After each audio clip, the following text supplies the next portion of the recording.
Es al revés. Comunicación, redes, política, periodismo. Es al revés. Un podcast original de Radio 10. Con Mariana Moyano. Hola amigos, soy Joaquín, tengo 10 años, soy ingeniero Rodríguez. Como saben, quiero ser pastelero. Hace unos días subí un video haciendo mi cochelo, pero este video no es para mostrar ninguna receta, para mostrar nada, es para darle un consejo a los chicos que tuvieron el mismo accidente que el mío, que son discapacitados, que tuvieron otro problema de salud, que no se rindan, que sigan adelante, que la luchen, que todo va a salir bien. Domingo 5 de diciembre, 11 de la mañana, Twitter. Soy la mamá de Joaco. Sepan disculpar, pero ya no va a tener Twitter. Le dijeron pastelero discapacitado, que su brazo no es lo único deformado. Yo entiendo que Twitter sea así, pero es un nene y esto le está haciendo mal. Empezó con preguntas y es por eso que empecé a revisar. Le dijeron que sus tortas se quemaron como él y empezó a preguntar si él es discapacitado, si sus tortas son feas, entre otras preguntas. Es al revés. ¿Quién es Joaquín?, preguntará alguien que no recorre o no visita demasiado las redes sociales o Twitter especialmente, o anduvo medio metido en otras cosas el último tiempo. Joaquín es un nene de 10 años, se llama Joaquín Nahuel.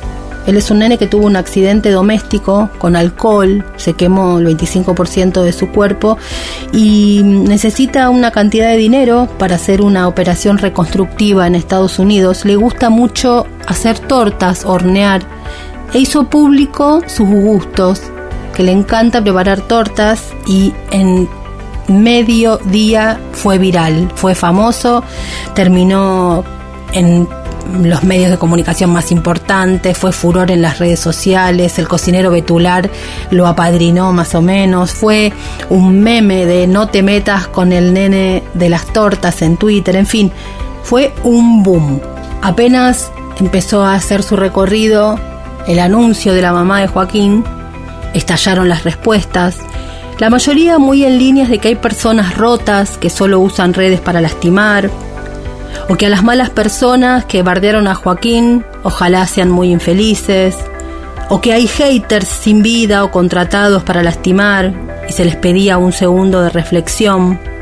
Hasta incluso hubo un relato de otro chico, en este caso un poco más grande, pero que cuando tenía la edad de Joaquín se presentó a un concurso de una marca de ropa, hizo un diseño y resulta que esa marca le robó el diseño, y las vueltas de la vida hicieron que este chico, ahora más grande, a quien le habían robado el diseño, encontrara sus dibujos en una remera que estaba usando justamente Joaquín cuando anunciaba que había conseguido el dinero para hacerse la operación reconstructiva en los Estados Unidos.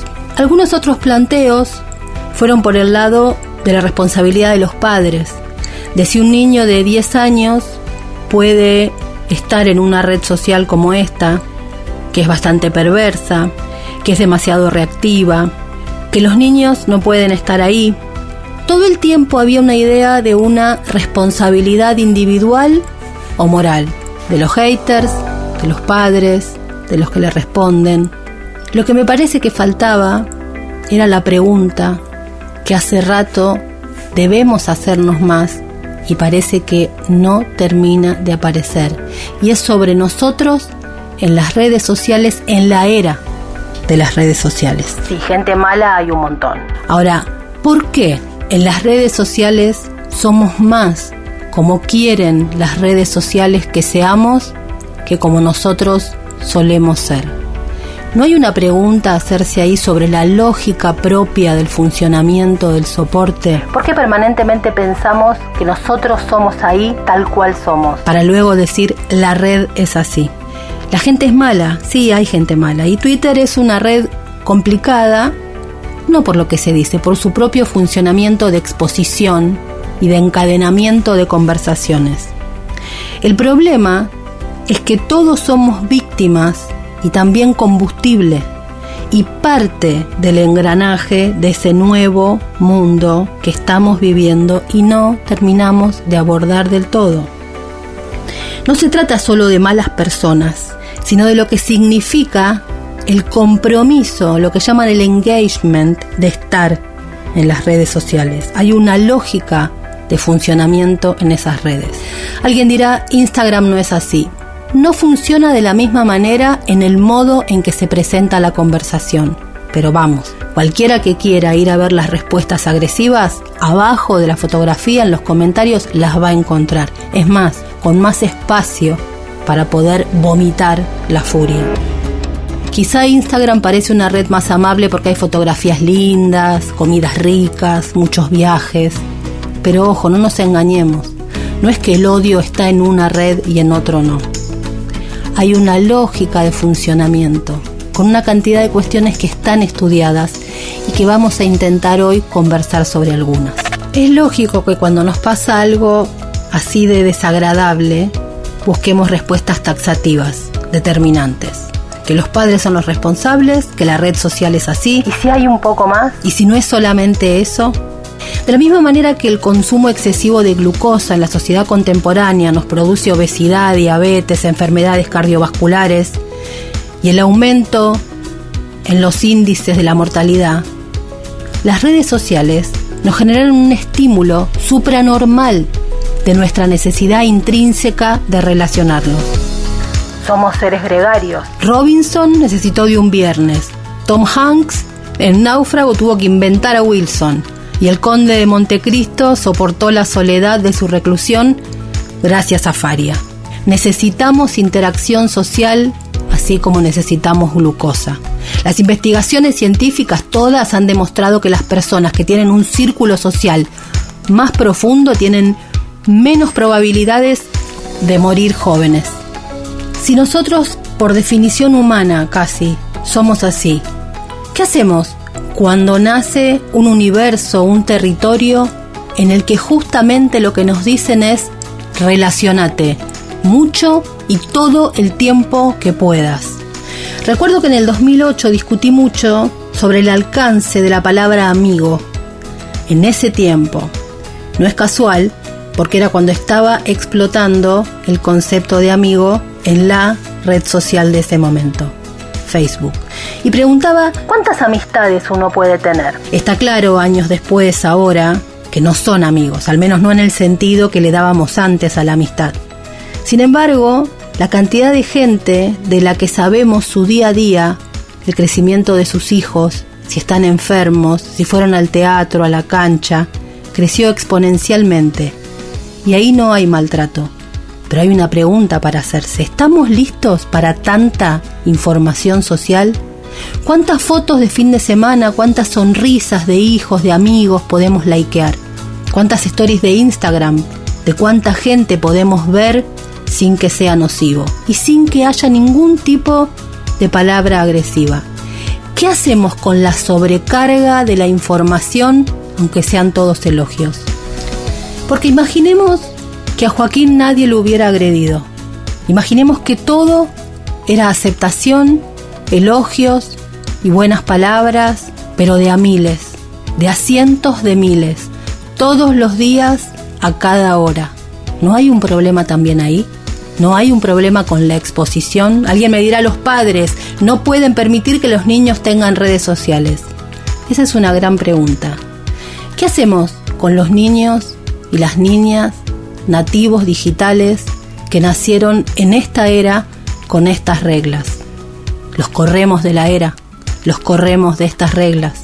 Les inventamos un universo en el cual ellos no viven. ¿No será acaso que hay que invertir la pregunta? Y en lugar de ver por qué son tan malas las personas que están ahí, tratar de comprender y decir por qué es así el escenario en el que todos estamos ahora. Ahora todos somos seres expuestos, ahora todos somos seres públicos. Los chiquitos también, los Joaquines también. La mejor forma de protegerlos es conocer dónde están. ¿Por qué no nos animamos a conocer dónde están? ¿Dónde estamos? Es al revés. Quiero contarte sobre un estudio del que se habla demasiado poco. Allá por los años 90, Giacomo Rizzolatti investigaba con su estudio de neurobiología el cerebro de los macacos en búsqueda de claves para entender nuestra mente. En un experimento que medía cómo las neuronas de la corteza premotora del primate controlaban la prensilidad, al utilizar electrodos para registrar cómo se activaban las áreas cerebrales cuando agarraba un objeto. Y ahí notaron que cuando uno de los investigadores tomó con su mano una banana, algunas neuronas del mono que lo estaba mirando se iluminaron en el mapeo cerebral. Al principio pensaron que lo sucedido era un error metodológico o de medición, pero luego de varios intentos comprobaron algo que revolucionaría el estudio de la mente de los monos y por ende de la nuestra. Cada vez que el cerebro ve, entre comillas, a otro haciendo algo, ciertas neuronas reaccionan como si sucediese en nuestro propio cerebro. Denominaron al hallazgo neuronas espejo y descubrieron que tienen un rol importante en nuestra educación: lenguaje, capacidad de imitar y un punto para nada menor: nuestra capacidad de ser empáticos. Rizzolatti ha explicado la importancia que tienen las neuronas espejo en nuestras relaciones. Somos criaturas sociales. Nuestra naturaleza depende de entender las acciones, intenciones y emociones de los demás. Las neuronas espejo nos permiten entender la mente de los demás, no solo a través de un razonamiento, sino a través de algo mucho más importante, de lo que sentimos cuando estamos viendo eso. Te pongo un ejemplo. Estás viendo un partido. Tu equipo está jugando, tiran un centro, cabeceás. Alguien va manejando, vos vas al lado y sin querer metiste un cambio con los pies. Bosteza a alguien y vos te contagias de eso. Lo que está pasando ahí es que son esas neuronas haciendo lo que saben hacer, generando un espejo con la otra persona. El neurocientífico Ramachandran va mucho más allá y se refiere a ellas con otro nombre. Las neuronas Gandhi las llama, porque participan en el proceso de facilitar el entendimiento, la solidaridad, la cooperación. Cuando alguien sufre delante de nosotros, se activan neuronas que nos producen justamente sufrimiento. Cuando alguien recibe una patada en los genitales, ¿qué pasa? ¿Nos duele dónde? Ahí. Eso no solo nos ayuda a reconocer las acciones de los demás, sino también a comprenderlas, como dijimos antes, en el mejor de los sentidos, sintiéndolas. El problema que nos plantean las intermediaciones y las interfaces es que para comunicarnos ahora hay un menor contacto, por ende un menor efecto del estímulo sobre las neuronas espejo. Así, cuando vemos a alguien en persona, podemos espejarnos. Cuando lo hacemos a través de la tecnología, es mucho más difícil. Esto es fundamental para pensar la diferencia entre los diversos tipos de comunicación que tenemos entre los humanos. Es verdad que las intermediaciones no son nuevas. Desde la existencia de la escritura, que eso existe, las cartas, las llamadas telefónicas.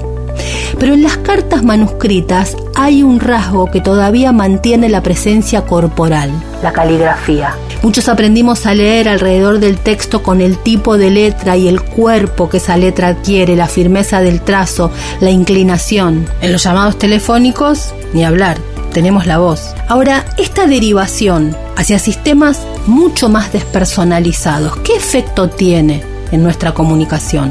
Al principio vemos lo positivo: el chat, la velocidad, el texto conciso, el multidestinatario, la asimetría que se puede borrar. Sin embargo, con el paso de los años, aquellos que hemos utilizado chats, email, mensajería digital, hemos aprendido que lo primero que se pierde es el contexto. ¿Y qué es ese contexto sino aquello que es transmitido a través de nuestros cuerpos? Las redes sociales son un paso más allá de la depuración de la corporalidad.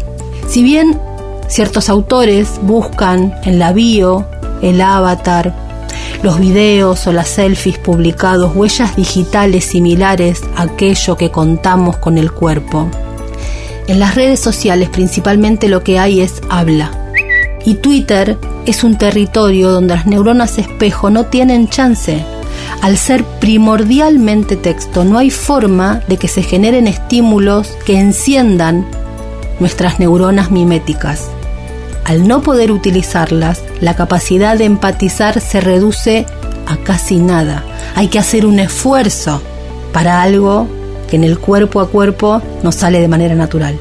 La despersonalización o cosificación de los otros no es posible sin anular la empatía que nos produce sentirlo. Sin darnos cuenta, hemos volcado la mayoría de nuestras interacciones sociales en plataformas que nos despersonalizan. En conclusión, no es exclusivo de las redes esto. Para poder pelear una guerra, operar un corazón, linchar a un sospechoso, asesinar a millones en campos de concentración, los humanos han utilizado el mecanismo de despersonalizar al otro desde el fondo de la historia. Sin embargo, lo novedoso es que hoy está instalado en la espina de la interacción social todo lo relacionado con las plataformas que dificultan la empatía. Es al revés. Obviamente que hay gente mala, pero el primer problema es qué ocurre con la despersonalización en las redes sociales. El primer problema es no abordarlo desde el fondo de la lógica del propio mecanismo donde estamos horas y horas durante el día. No es culpa de la mamá. No es un problema de 4 malos.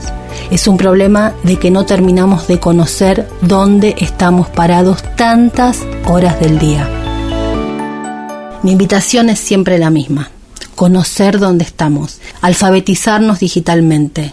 Los que queremos a los Joaquines, la mamá de Joaquín, el propio Joaquín, la maestra de Joaquín, para que entonces de ese modo entendamos dónde estamos parados y que los malos puedan ser corridos del lugar sin que nos duela tanto.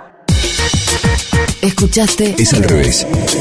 Un podcast original de Radio 10. Conducido por Mariana Moyano. Si te gustó, seguimos con la opción seguir. Coordinación y producción de contenidos: Sebastián Pedrón, Marcelo Figueroa, Fernando Candellas, Martín Castillo, locución, Delfina Cianamea, Mariana González, gráfica Franco Gauna. edición, Jorge de Tesanos. Nos escuchamos en el próximo episodio. Es al revés.